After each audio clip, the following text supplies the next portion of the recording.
To remain updated with the latest business news, click on the bell icon. Hello and welcome to the Business Today Crypto Conclave. Through the day today, we've had power-packed conversations about the evolving crypto regulation in India, about the governance possibilities of blockchain technologies.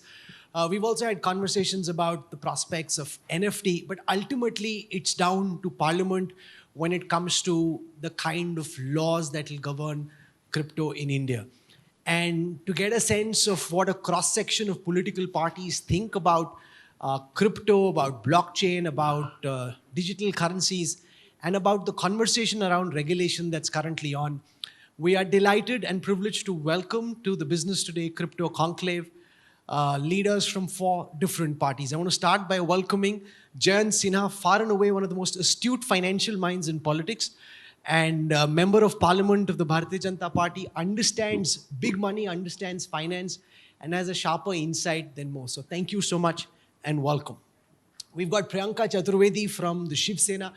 Priyanka has been researching crypto technologies and blockchain very deeply, and also its application and governance. So it's fantastic to have you with us, and thank you for taking our time. Pinaki Misra is one of our sharpest legal eagles. Very few people understand minutiae and regulation in the way that he does. He's also in the Standing Committee for Finance, very closely involved with the whole conversation, and therefore has deep insights. Fantastic, and thank you for joining us. Professor Rajeev Gowda is someone who understands business, understands technology, and works at the intersection of how this technology could impact governance. So thank you so much for joining us, and welcome to the Business Today Crypto Conclave. Thank you. I want to start by asking Jayant Sinha about the current imbroglio around regulation, right? You've got a situation where there are differing estimates, but at least millions of people investing in different forms of crypto assets. And at this time, they don't know whether the investments that they've made are legal, illegal. We know that they're being taxed. They don't know what form the regulation will take. Is the government guilty of being late when it comes to regulating crypto assets? And can you give everyone sitting here watching you live on Business Today and India Today's time a sense of the thinking within government and how to deal with the reality of crypto assets? Well, thank you, Rahul, and thank you for inviting me for what I think will be a very absorbing discussion with my colleagues in Parliament, and particularly my colleague Shri Pinaki Misra ji, who is in the Standing Committee on Finance with me. The government's approach towards crypto is, I think, a very measured approach. There are 2 or 3 factors here that are very important, that are well worth understanding as we plunge into this discussion today. First, crypto is legal in India, of course. That has been clarified by the Honorable Supreme Court. And through the measures that have been brought in the budget, we have also established a taxation framework for it. So that makes it absolutely legal. It makes it something that you can do, provided you follow all the laws and regulations. So that's point number 1. Point number 2, the global regulations and the global thinking around crypto is also evolving very quickly right now. And so before we pin down in India what the regulatory framework should be, we have to also keep in mind what is evolving at a global level as well, because we have to be aligned with that. If we start to move off in one direction and then we find it's not aligned with the global direction, then we will have to bring that back, and that's a problem. So right now it's a good position to take, which is, let's establish what it is in terms of its legal status. Let's establish its taxation status. But in terms of the regulation of use cases, because crypto, of course, can have many different use cases, the regulation of these different use cases should take into account what evolves from a global perspective. So that's point number 2. Point number 3 is that the process of consultation has been on for a long time. Obviously, you know that the government had done a white paper on this some years ago. Then we've had at the Standing Committee on Finance, which of course, as you know, I chair, a number of discussions as well, both formally and informally with members of the crypto industry. And then finally, the government now is in the process of establishing a white paper that will lay out the different use cases and how these different use cases should be regulated. But again, as I said, it's a good time to take a measured approach, because the global picture also is evolving right now.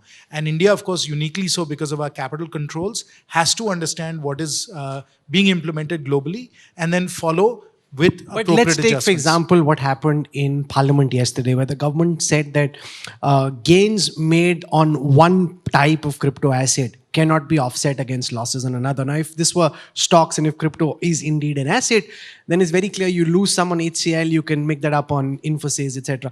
And therefore, it's only logical that something like that be extended to crypto. The moment, because there are a lot of young people here in the audience and watching on social media, digital, YouTube, etc. They get the sense that the government simply doesn't get it. I mean, they're looking at you and saying, don't these guys understand that this is very basic? How can they make such mistakes? And how does this even make sense? Rahul, that's a very valid point.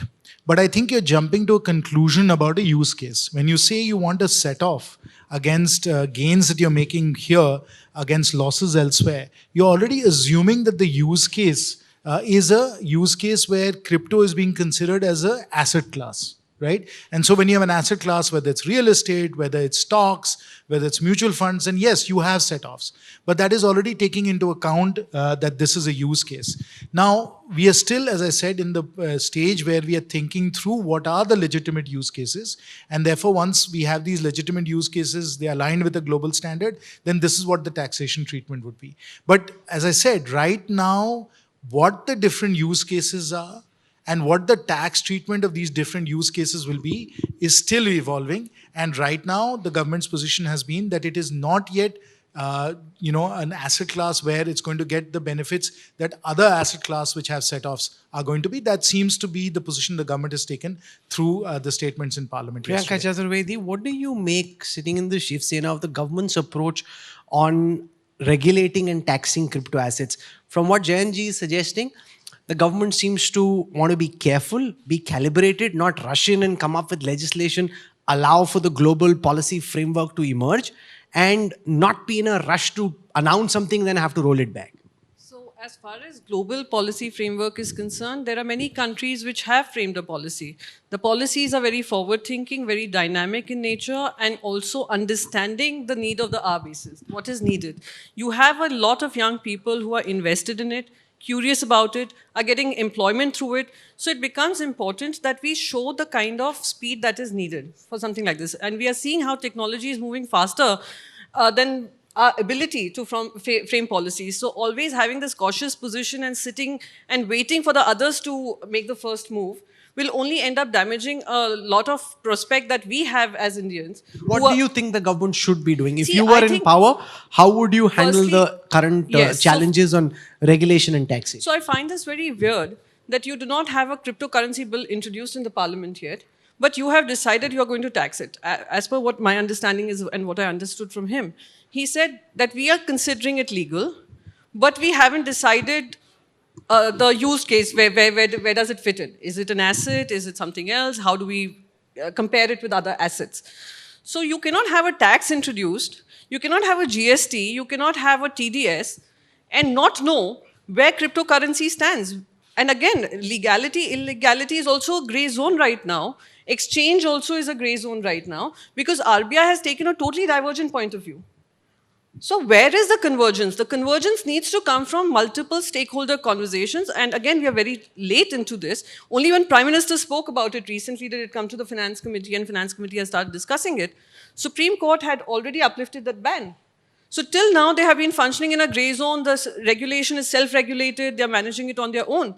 But we need to create frameworks. We need to have a dynamic framework to be able, and I think the need is to regulate, not to ban, not to discourage. You can have higher thresholds of investment, but you cannot stop a technology whose time has come.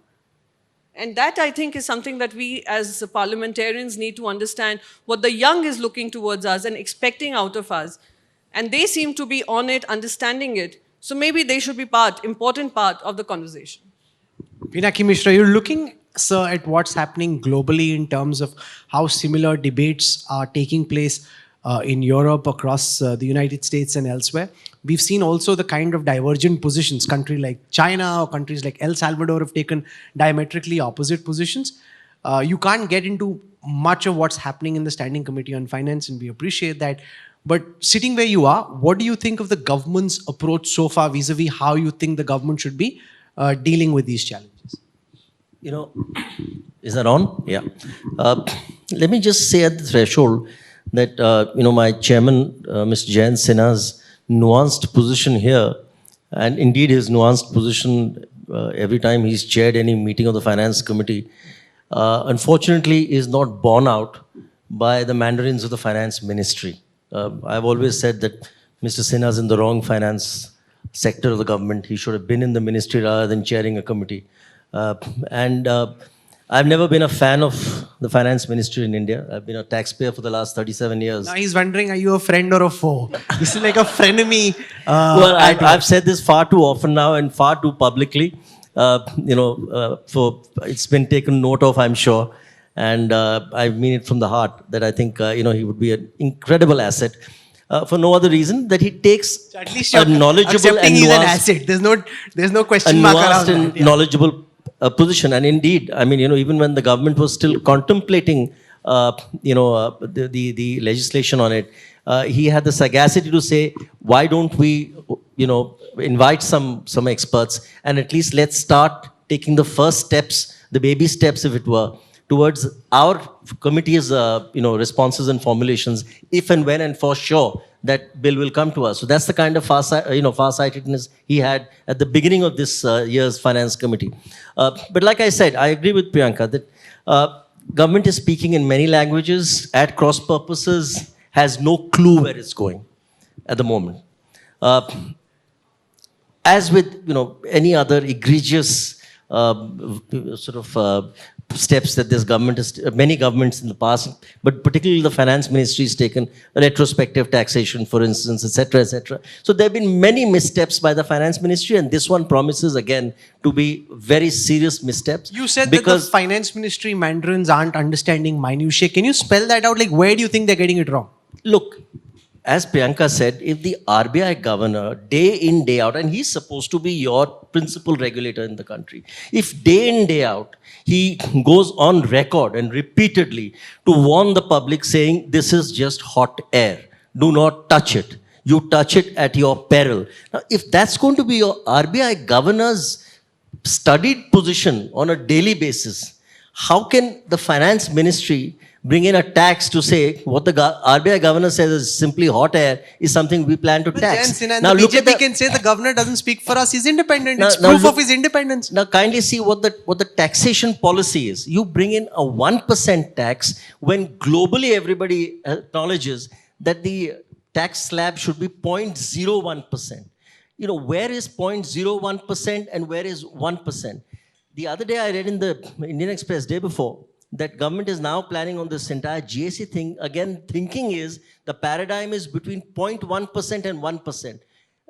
Which country in the world do finance ministry mandarins talk of a bandwidth of 0.1% to 1%? I can understand 0.1% to 0.3%, 0.5%, or 0.95 basis points to 1%. But it can't become 0.1% to 1%. How can it be a 100-time jump? So if this is how the finance ministry talks, all they are going to do is drive this underground.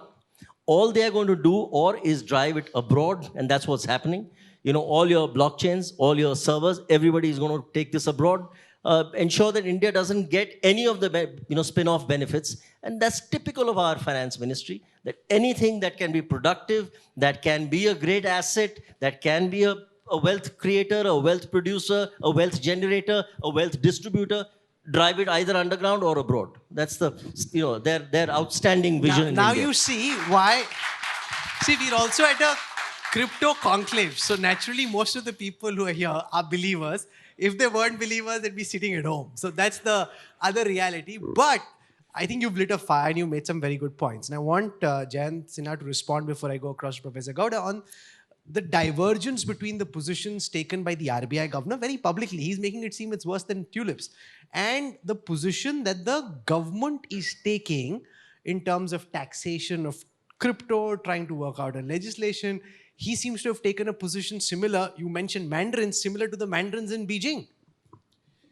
So, Mr. Das, as the RBI governor, is really fulfilling what he needs to do at this time, which is from his perspective, which is from the perspective of monetary policy making, monetary integrity, monetary stability, as well as, and this is a very important point, please note, as the custodian of our capital controls, the Foreign Exchange Management Act, FEMA, that he protects both of those, both monetary stability as well as capital controls that we have in place. And this is a very big difference. Priyanka ji just mentioned that a number of countries have implemented frameworks for crypto tokens. That is correct. But the difference between those countries and us, and uniquely so for us, is that we actually have capital controls. And because we have capital controls, that regulatory framework that takes into account the fact that we can't freely move capital in and out of India has not yet been developed. And that is precisely the issue on which we need to develop a global consensus. And that is exactly why the RBI governor, Mr. Das, has to be appropriately cautious about crypto technologies, because he needs to make sure that both from a monetary stability point of view as well as a capital control perspective, that we don't let the genie out of the box and create a set of issues. But I think Pinaki is making the point that the genie is already outside the box. No, that's now not you're true. trying to put him back in. No, Rahul. I don't think the fact that all these people have invested in the way that they have, now you can't say the genie should be in the box, because the fact is the box is elsewhere and the genie is elsewhere. we can go on with the metaphor, whether it's the genie or Pandora's box, Rahul. But the fact of the matter is that while the industry is already quite substantial in India, no doubt about it, and I hear from young people all the time, even in my own constituency of Hazaribagh, that they are they are trading in crypto and so on. So definitely it is already sizable in India. But what if it was 10x, 100x this size? What would the RBI do under those circumstances? I think that is why it is appropriate to be prudent and cautious right now, particularly because of capital controls. And you understand, and obviously because of the anonymity and the friction-free way in which you can transact crypto assets. So you could take, $1 million worth of rupees in crypto, buy it here, and then transmit it to any other jurisdiction in the country. And because of the precise decentralized nature of distributed ledger technology, it enables us to do it in an anonymous, secure way. That is one in which our capital controls are completely demolished. And so we have to be appropriately cautious about it, because if this scales up and moves as quickly as it could in a viral scenario, then our whole capital control framework becomes something that is terribly at risk. And then you couple that to the fact that we have all kinds of cyber warfare going on right now in the world. We have obviously national security threats that we have to deal with. We have a lot of unfriendly neighbors. These things become very, very serious matters that we have to think about in a very prudent way. So I'm all for balancing regulation and innovation. But what happens is, very often when we talk about innovation, forget what the actual risks are. These are very destabilizing, massive risks that we also have to think about. Rajeev Gowda, do you agree with the government's assertion that the genie is out of the box, but we don't want the genie to become so big that we then don't know what to do with the genie? So if it's at millions before it becomes crores or billions, let's try and ensure that whether you're making money or losing, that you're taxed, so that the genie doesn't become any bigger than he already is. Unfortunately, Rahul, what the government's done is really add a lot of confusion. And confusion, the impact of that you could see in terms of this nascent industry that's developing, where India could really be at the cutting edge, where a large number of youngsters are engaging with the technology, and a technology which has numerous uses beyond just cryptocurrency, right? There's so many other uses. And in the process of coming up with these highly confusing signals, what is the logic of 30% tax? When they even talk about bringing this under GST, they're talking about bringing it under 28% slab, right? All of these are signals that this is gambling, something that has to be disapproved of, taxed and disincentivized. So these are all signals which are exactly the opposite of what you need to do to nurture and incentivize an industry's growth, an industry where India could have a competitive advantage. And just like Pinaki and Priyanka have been pointing out, this runs the risk of flight, talent flight, of institutional flight, or and driving the whole trade underground. And these are just not the kinds of policy measures that make any sense at this time in history. And also, if you look at Jayant was very, very measured. I feel that the government is too measured. They're way behind the US, the EU, numerous other entities that are already coming up with some reasonable clarity to object on to the this domain. government's policies is one thing. Does the Congress have a considered view on how crypto regulation should be looked at, whether it should be looked at as an asset, what form of asset, a currency? So you can say what they're doing is wrong, but what do you think is right? I think that's something that's evolving. And That's what he's saying. no, I'm talking about...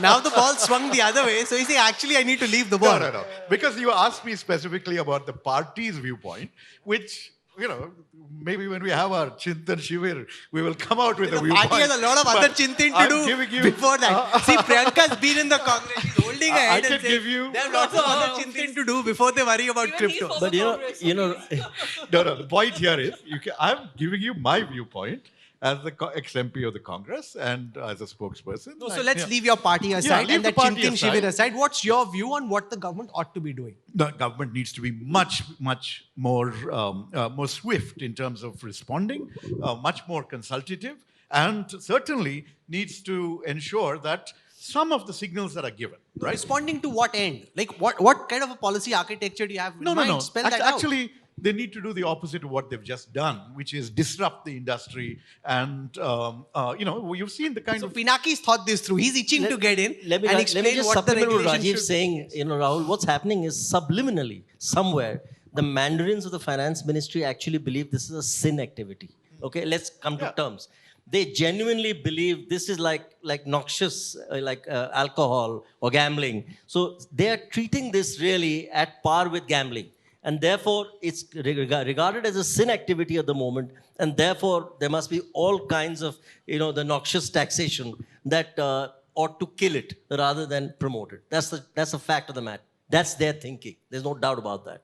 No, so that's fine. That's very clear. They're taxing in as punitive a fashion as possible. I'm asking you, Pinaki Misra, does the BJD have a position on this as somebody who's involved in the conversation himself? Do you have a view on what the government ought to be doing? You're highlighting what's wrong with what the government is doing. What should be the kind of regulatory framework they I follow? have here a regulatory framework of the UK, Singapore, Switzerland, Japan, Brazil, South Korea, Cuba, Ukraine, Russia. Take the best practices of every country. As simple as that. So There spell that out, there are articulate best that to practices. us. That Jayant Sinha will be able to give you a complete compendium on what should be the best practices. Obviously, it's got to be regulated. There's no question about it. That will go into several chapters. So there has to be regulation, without doubt. There has to be taxation, without doubt. And But that's what the government is saying. I'm trying to understand how is your position. Why is the government taking so long? Can I understand? The legislation was due to come last year. We are now 1 year down the road. There is no So sight you of say this. the bill is ready, then you say the bill was is not a ready. year back. Ask our chairman. The chairman knows the bill was ready a year back. They are so confused that they have no idea how to draft this bill, and therefore, because they don't know. Mr. Chairman, the bill is ready, then it's unready. 1 year back. How does a bill which is ready become unready? Well, let me be clear about one thing. Pinaki ji, Priyanka ji, Rajeev ji, previously, we are all legislators. We are not the government. Our job is to see what is the legislation that the government proposes. Then as members of the committee, we examine it. We've just done that, for example, on the Chartered Accountants Bill. We provide our suggestions as to how the bill can be strengthened, improved, and so on after a series of thorough hearings. And then we send it back to the House and to the government for their views. So that is the legislative process. We are legislators, and that is the legislative process we engage in. But I think coming back to the core question, Rahul, the core question, of course, is why don't we have a regulatory framework right now that everybody can agree on and move forward on that basis? That's the core question. I tried to answer it in my initial remarks, which is that the use cases are still very fluid. And India has a special situation, which is we have capital controls, so that we can't, again, Pinaki ji has all these other regulatory Can frameworks. I just cut you But in? we No, one can't second. just To borrow say from that there. the use cases are not fluid. The use cases are established. The government's thinking on the use cases is what is fluid. And that's the fluidity we are trying to address. Again, I'm not the government, so I can't speak on behalf of the government or talk about their fluidity or lack thereof or whatever. But what I can do is ask the industry, which is what we asked them in our committee discussions as well. I think the industry can be quite sophisticated about how to engage with us as legislators, with the government and so on, which is you establish what you think the right use cases are. There's an asset use case, there is a DAO use case, there is a land records use case. There are 4 or 5 such use cases that you think are going to be the high volume use cases. You look and see what it is that's out there globally that, given India's constraints of capital controls, can be applied to India, and you come forward with what you think the right framework should be, which protects the general public as well, which keeps the revenue department happy as well.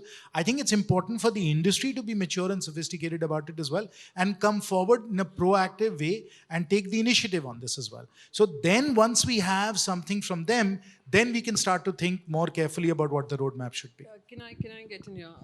Since you asked what is the party stance, I come from the state of Maharashtra. I come from Shiv Sena. We believe in having businesses, ecosystems, environment which encourage a thriving economy. And this happens to be one of them. Mumbai happens to be one of the fintech hubs, one of the chosen hubs where crypto exchanges are established.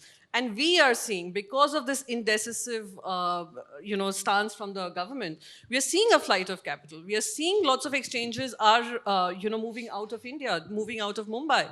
So that is a cause of concern for us. You want to address this because all 3 participants have brought out this concern, and we've heard from industry as well that because the government is undecided, a lot of young people who could potentially be disruptors on the tech side or on the finance side of these crypto assets are going to Dubai, going to Singapore, going to the US, saying it's better to be there because at least there can't be a change, a sudden disruption which causes our money to then be in jeopardy.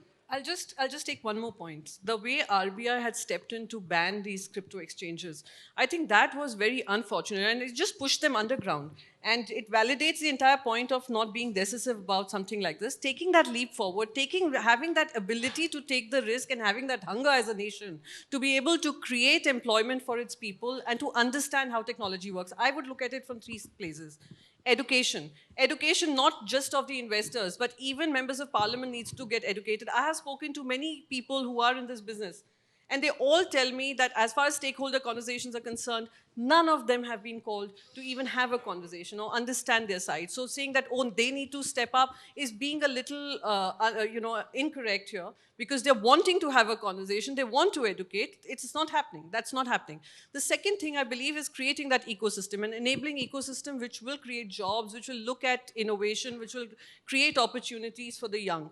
The third is the economy. The economy benefits if you have a fluid mechanism, a fluid regulatory framework which moves with the times, and not just sitting on a decision because the bureaucrats are not willing to understand, the RBI is not willing to, kind of stand by you. So those are things I think we need to be able to address. The flight of capital, the flight of brain power, the flight of technology. And the fact that some of these disruptions which could have happened in India as you try and build out the Atmanirbhar Bharat story will actually be once again what happened previously, where the tech disruptions happened in Silicon Valley were just imported by the likes of Flipkart or Snapdeal into India, and none of the disruption really happened here. Rahul, we have almost 100 unicorns in India. We have created one successful startup after the other. So to think that, it's not possible to build something which is innovative and high quality, that there's just flight of talent and capital happening in India is just erroneous. But so the point it's that's flat out being wrong. made. No, hear me out. Because you're making a political point now. No, I'm not making a political point. I'll tell you why. No, sir. Because with no disrespect to the startups that have become unicorn and decacorn, the fact is, when it comes to sheer technological disruptions, when it comes to leveraging these technologies to make the product here, rather than to replicate an idea that's already been implemented abroad, I think that's the point that Rajeev Gowda and Pinaki were seeking to make. Rahul, I'm an engineer myself, and I have a lot of faith in India's engineering talent. There are wave after wave of innovations, and if right now, because we're taking an appropriately measured approach because of the risk-reward balancing that we have to do, if we believe that we are missing the bus on innovation, I don't think that's correct. There will be another wave of innovation and another wave of innovation, and once we've got our regulatory framework right, we will innovate within that framework. I'll give you an example of payment systems, right? payment systems, Visa, MasterCard, etc., were already in massive use globally. We came in late, if you will, and of course we put in place NPCI, National Payments Clearing. We put in place RuPay. We put in place UPI. Now we have the highest volume payment system in the world.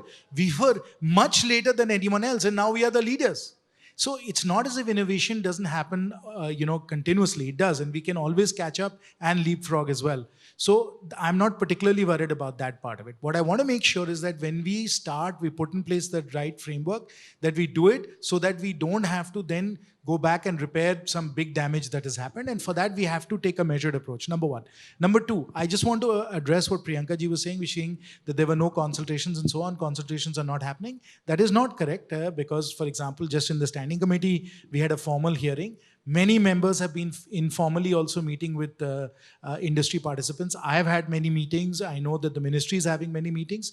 So we are trying to consult. We are trying to come up with an approach that will work for everyone. But again, I'll come back to my final point, which is the industry also has to innovate, right? Take the question of private keys. Part of the reason why capital controls can happen, Rahul, is because you can exchange keys in a very simple way. They're digital, and that can lead to capital flight. What if we had a key intermediary in India where your keys, your private key would be warehoused, and that would be regulated and within the purview of RBI? That's one way we can prevent capital flight happening. But we need innovations like that from the industry where we create key intermediaries where we can stay within India's regulatory framework while at the same time unleashing the innovation. So let me build on what Jayant Sinha is saying, Pinaki Misra, to cite what's happened in Russia, for example, where despite the economic sanctions that have been placed by the United States, by NATO, by European allies against Russia, it's actually on crypto exchanges that Russia is being able to, billionaires who now should be ostracized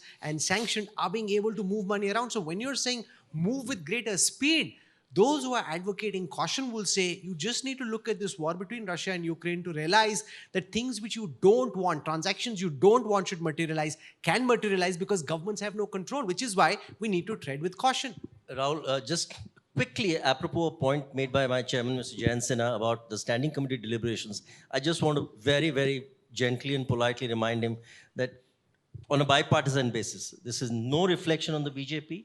Starting with the UPA in 2004, successively, Parliament has actually acted in breach of every standing committee resolution, every standing committee recommendation, by and large. So therefore, standing committee recommendations, salutary as they may be, and I'm sure will be, under his chairmanship, I have no doubt he will give such a salutary framework for this entire thing. It will be followed in the breach, because that's what, unfortunately, Indian governments are prone to do. He's really confused. Now, are you praising him? Are you saying we're just sitting around doing a big adda and nobody listens to us? So what's the point? But let's do it nonetheless. But I'm speaking the harsh truth. Unfortunately, that's what I'm taught to do in my party. Now, the point that you mentioned, Rahul, the point you mentioned about this sort of activity being carried on regardless. Look, as somebody, the most apt way that, if the Mr. Chairman remembers, when one of the witnesses came to us, he said, trying to ban cryptocurrency today is like trying to ban the internet. It's an idea whose time has come, as Priyanka said. It's impossible now to ban this. Nobody is saying the internet is perfect. Nobody is saying that all sorts of wrong things don't happen on the internet. So yes, it is a disruptive technology. There is no doubt about it. There will be the flip side, the flop side, all sorts of sides to it. But the fact is that it's also capable of great good, as is the internet, as is capable of great evil, as is the internet. No, but how would you address the concerns of the RBI, the concerns around terrorism, money laundering, black money? Now, how do you answer those concerns? Okay, now you're sitting in the opposition, you're saying what you are, but look at from the perspective of those whose responsibility it is to govern the financial architecture of this country and address Governor Das's. I am not in the business of framing laws. I am only, in the sense that when we get a law in Parliament, we already get the framework, right? So we're in the business of tweaking it. We're not in the business of framing it, clause by clause. Let the clause by clause bill come. My only question here is, you said there was a bill which was ready and about to be brought to the to Parliament, and Parliament, I have no doubt, would have sent it to the standing committee. Which is why, the chairman, as I said, was sagacious enough to say, look, this bill is ready, it's about to come, let's be prepared, let's call the witnesses in advance, let's understand something about this, because all the members said that, look, we have no idea what a blockchain is, we have no idea about, the VASP, all sorts of acronyms are floating around. We have no idea, so let's at least come to grips with this. So he said, that's a great idea, let's call a vast sort of, conspectus of the players in the industry. And they came, we had a massive, I think about a 6-8 hour meeting. They educated us, and all of us came out wiser.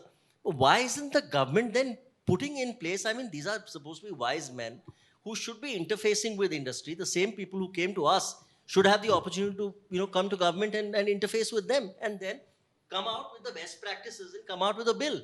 If you come out with a bill, bring it to the standing committee, I have no doubt, under our chairman, we will be able to give you some good ideas too. But at least we must know what you have in mind. How do you, Rajeev Gowda, we have no respond idea to the what you have in mind concerns today. Around black money, except money taxation. laundering? Except that you want to make some money out of it. Basically, the government's point of view is, I have no idea what this is. I have no idea what to do with this. But listen, there's some money being made. Let me pocket some. Jayant ji, you must respond to this. The Department of Revenue has to have its fair share, right?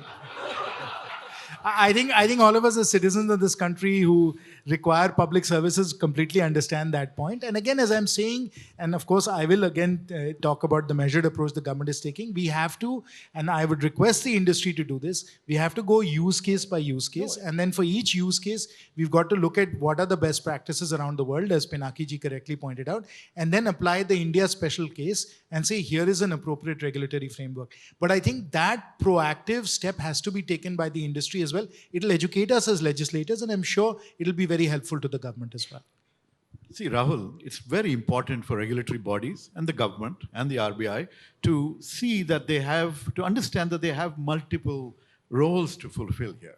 One is the role of the policeman, and that's what you're seeing very, very prominently right now. Okay, we're going to crack down, something's going on, that's this attitude right now. But actually, the job of the regulator is also to nurture.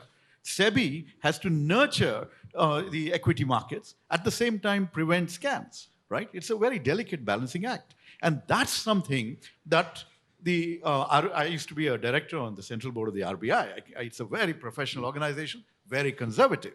It has certain roles, the foreign exchange one that Jayant pointed out, and of course, the red line about currency. That's the sovereign function, and no cryptocurrency can be treated, equivalent to what is backed by the RBI and the government. The basic point, though, is that dimension is not the only dimension associated with blockchain and these technologies. And there's so many others that have to be, so you have SEBI has to step in and nurture exchanges. Bring everything, So let do there you be think sunshine. that our Bring task everything of above ground. Bring regulating it above ground. crypto assets Yeah. should be extended to one of our current existing regulators, or should a separate regulatory authority be created for this? I'm not so sure as of now that we need a new entity. We need new capabilities within the existing organizations. You new recommend giving it to attitudes. SEBI, for example? Yes, absolutely. SEBI, even to prevent money laundering and all these sorts of things, you need the ED to stop being a political puppet and being more. I thought you were saying the ED should regulate. No, I'm pointing out that ED has a particular role, which they often seem to forget. Yeah, maybe you need to strengthen these organizations with more talent. That's emerging out there, Jayanji, younger should talent. it be a current regulator with extended capabilities upskilled, or should it be a whole new regulator? I'm sorry to be sounding like a broken record on this, but it depends on the use case. There are some use cases, like when a crypto token is considered to be an asset, where it is indeed an asset, and then if it is an asset or like a security, then it falls within the purview of the Securities and Exchange Board of India. On the other hand, if you're using it as a payment system is regulated by the RBI, then it is within the purview of the RBI. When you're using it for some other purpose, for example, suppose you create a virtual world, and in that virtual world you're using it as a medium of exchange and so on and so forth, and then that has to go into an exchange. Exchanges are generally again regulated by SEBI. So depending on the use case, There are different regulators with different functions. And again, of course, Rajeev ji is absolutely right that we will have to strengthen regulations, regulatory capacity to be able to deal with it. Right now, because crypto is such a disruptive technology with such wide ramifications, thinking through exactly where and how to build up regulatory capacity also is a very major exercise. Pinaki ji knows But well. shouldn't that be happening already? Building up regulatory capacity, because let's assume a law comes, regulations are introduced, then you look for who understands anything in any of those regulators, new or old, and then you will start upskilling them. And that's the point that both Priyanka and Pinaki made, that we seem to be very slow on this curve. You're absolutely right, Rahul. I agree with you. And in general, government doesn't do a very good job of building up capacity. For example, as Pinaki ji knows well, in the NCLT, we have a huge problem where we don't have enough adjudication capacity relative to the number of cases that they're dealing with. So yes, government has to be proactive about it. And I totally agree with you that they need to build up regulatory capacity. It'll have to be done across many institutions. And that is why this is such a complicated task. Okay, so you want to make a quick point. I just want to ask Mr. Sinha, I mean, honestly, I think there is a guiding hand that's needed in this. And I think that guiding hand is missing. With great respect, I say this with the greatest respect. You need that visionary who will be able to provide that guiding light. Who in should India, that it visionary always be? It always happens. Now, unfortunately here, I believe that a very important guiding light here is, the RBI governor. I have great respect for him. He's been a very fine bureaucrat. But he has, it appears, such a closed mind about this. And he's there for, to stay. So therefore, it's going to be very difficult to bring in any kind of legislation bypassing the RBI's Can I views ask, completely. it's a tricky question, but I want you to address it as best as you can. If regulation is being worked out, you're doing stakeholder consultation, different people coming in making different pitches. If a very key part of the ultimate framework, the RBI governor, has already taken a very strident position on what he believes should be done, then doesn't that bind you in terms of what the government can ultimately deliver? Or are we just going through the motions for the sake of going through the motions and ultimately he's the big man? Exactly. I don't agree with that, Rahul. And I think Pinaki ji is exactly right. We need somebody to step up and say, this is how I think the regulatory roadmap should evolve. These are the different ways in which we can work with this technology. But I think that guiding hand has to come from the industry, not necessarily from government. In my own experience, when I look after, when I look at, doesn't know what's happening. Why are you putting the onus on the industry? Those guys are looking at government for direction, for support, or for regulation, or for standard fixed rules. You are constantly seeking to put the onus on industry. They That's don't know not true. which side That's the not true, missile Rahul. is That coming is not from. true. If you look after industry in India, whether you look at IT services, you look at the BPO industry, you look at auto manufacturing, you look at telecom, in each one of these industries, business leaders have come forward. They've had a clear vision about how that industry should evolve. They have engaged in a very productive way with policymakers, and the industries move forward. We've seen that in all these different industries. And the reason it has to come from the industry is because you're steeped in the detail. You understand what's happening around the world. You have the talented people who can put together the analysis and propose solutions. And therefore, that is exactly what has happened in the past. And I think that's what needs to happen now as well. I have time only for final words. And I'll ask you, Priyanka Chaturvedi, first, because the message the government is essentially sending is that we don't want you to invest too much in cryptos yet, till the time supporting regulatory framework is worked out and agreed upon, so that you don't blame us later and we don't end up in a bigger mess than we already are. So that's a very escapist way of looking at it. Not taking a decision is a very escapist idea of, deciding which side of the conversation you want to be a part of. I just say one thing here. Look at all the multinational tech giants of the world. Who are heading it? It is Indians. And why are they heading it overseas? Why can't we create those in India? And that can only come when we have decisive governments who have visionary thought process and who believe that the time has come and we do not lose any further time to be able to create these frameworks, have the ability to take that risk and that leap of faith in the young minds and the youth of this country who believe that this is a technology which will take them through and will create opportunities for them. And I would want to end it with this. You would have to stand on the right side of history when history is written about you. When I will talk about when you said about the regulatory framework, and rather than putting the onus on the industry, I thought when Prime Minister himself came and spoke about it, he would take this keen interest and he'd be able to, steer this conversation forward. He did speak about it, and that's how the standing committee started to discuss it. But suddenly we see Prime Minister also not taking this momentum forward. So I think the time has come for him to Can step we up. be fair and accept that some of these challenges which the government is dealing with, Pinaki, in India are global challenges? It's not as if governments in Berlin or DC have hammered it out and have worked out to the last T and the last I what the policy framework should be.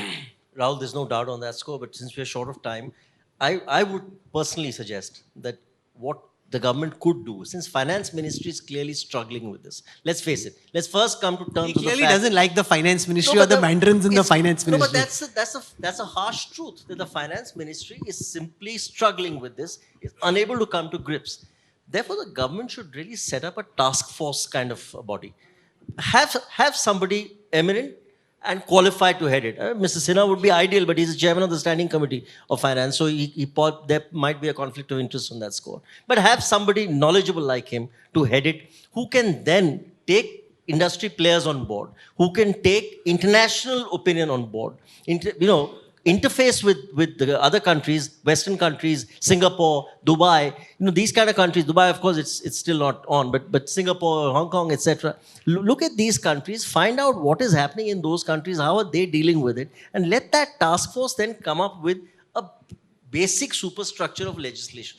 Because this legislation is proving to be clearly a very daunting task. And unless there's legislation, there's going to be this kind of confusion. But of course, it's very good for the media, because without that, you people are milking the kind of ads that these people are plunging in. I mean, I've never seen this kind of money making that you guys, it's obviously mint days for you chaps. Dangerous guy, huh? He's coming. He's thrown a grenade right at the end. Here you go, just before I leave. Yes. Yeah. We need a change in attitude. India and regulators and the government need to see this as an opportunity, not a threat. And once you do that, once you say, we are going to take this industry that's evolving, bring transparency and ensure that, we'll ring fence when it comes to, sovereign currency, things like that. And where there's a huge amount of space for numerous other use cases, as Jayant points out, to be nurtured and developed.